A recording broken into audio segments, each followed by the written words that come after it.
1670, château de Versailles. Alors que Louis XIV construit son royaume autour du faste et de la grandeur, des rumeurs troublantes se propagent dans l'ombre des salons dorés. Les serviteurs chuchotent qu'à la tombée de la nuit, certaines figures de la cour disparaissent sans laisser de traces.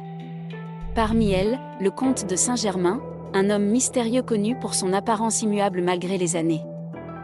Toujours impeccable, il porte un rubis au doigt, qu'il ne quitte jamais. Certains disent qu'il ne mange ni ne boit lors des banquets.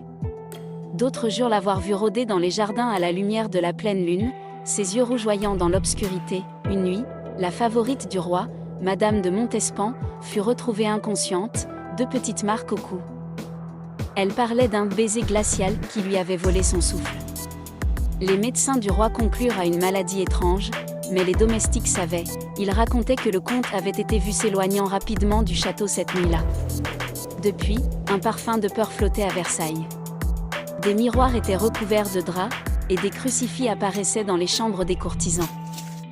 Mais voici le plus troublant, lorsque le roi Louis XIV, sur son lit de mort, reçut l'extrême onction, il aurait murmuré à l'oreille de son confesseur, « Le comte, il est toujours là, dans les ombres, il ne mourra jamais, aujourd'hui encore ». Certains visiteurs nocturnes du château disent entendre des murmures dans les couloirs. Une silhouette élégante, drapée de noir, apparaît parfois dans les reflets des miroirs brisés. Versailles n'a pas oublié ses vampires.